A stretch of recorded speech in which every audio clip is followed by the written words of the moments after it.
Hi there, Dave Keller here with Market Misbehavior. When I interview people, I love to ask them what their one chart would be. And that is, if you had one chart, just one chart, besides just a regular chart of the S&P 500, to give you a good read on the overall market environment, what would it be and why? So here's my one chart for today.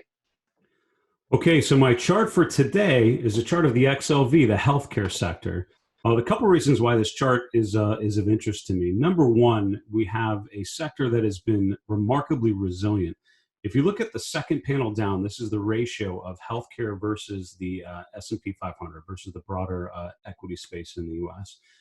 And you can see for the second half of 2019, really into the first month and a half of 2020, up until the market peak, healthcare had short-term periods of underperformance and outperformance, but overall it was essentially a market performer. This is after being a big underperformer in the first half of 2019, coming out of the December 2018 market lows. But if you look at what happened in mid-February, as the market sold off, healthcare started to improve. It's obviously a safe haven of sorts as the market was selling off. It pulled back a little bit on a relative basis going into the low the third week in March, but since then, it's continued on to new relative highs. So overall, during the sell-off and now during the recovery, it has had the most V-bottoms out of all the V-bottoms out there, looking at the charts of all the sectors and many, many stocks.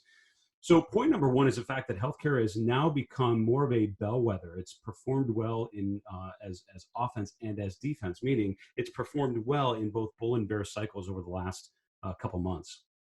Point number two about this chart is the fact that it's approaching key resistance. And so I think one of the challenges for the overall market is you would need a sector like healthcare to really reach its previous resistance levels and break through those levels. You'd really need to see the XLV eclipse the highs from the first couple months. And really, as many sectors topped out in February, and the market had a higher peak in February, healthcare actually had a lower peak in February. Its ultimate high was in January of this year.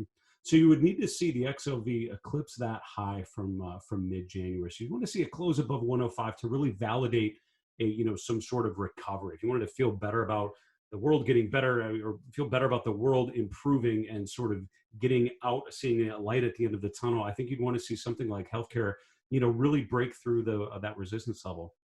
I think that's highly unlikely just based on the breadth readings, the lighter volume, the fact that the overall market is right at sort of that range where you'd expect an end to a bear market rally. So I think it'd be really tough to see the XLV go above that 105 level, but that's what you would need to see. And that's why it's an important chart to watch. My third reason why it's the one chart is because the bottom panel, which is the ratio of healthcare versus technology. So if you look from the market bottom at the end of 2018, healthcare really was underperforming technology, again, with some little changes to that, but overall the trend has been negative. It's been much better to own big tech names than own big healthcare names. But look at how that has changed. Now you have technology where the relative strength has actually come off a little bit, even though a lot of tech charts still holding up fine, like Apple, Microsoft, and others.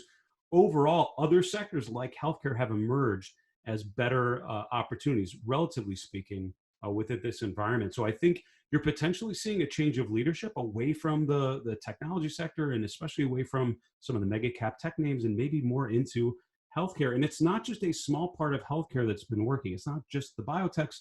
It's big pharma. It's medical supplies. There are good charts really across the industries within healthcare. So that's why it's my one chart for today. Number one, its resilience on a relative basis in both bull and bear cycles for the last couple months. Number two, the fact that it's reaching a key resistance level that I think you really want to be paying attention to. And number three, the fact that it's really outperformed technology, which a lot of people have assumed to be the juice, the strength within equities. Healthcare is saying there are alternatives out there. Hope you found this helpful. Be safe, be well. This is Dave Keller for Market Misbehavior.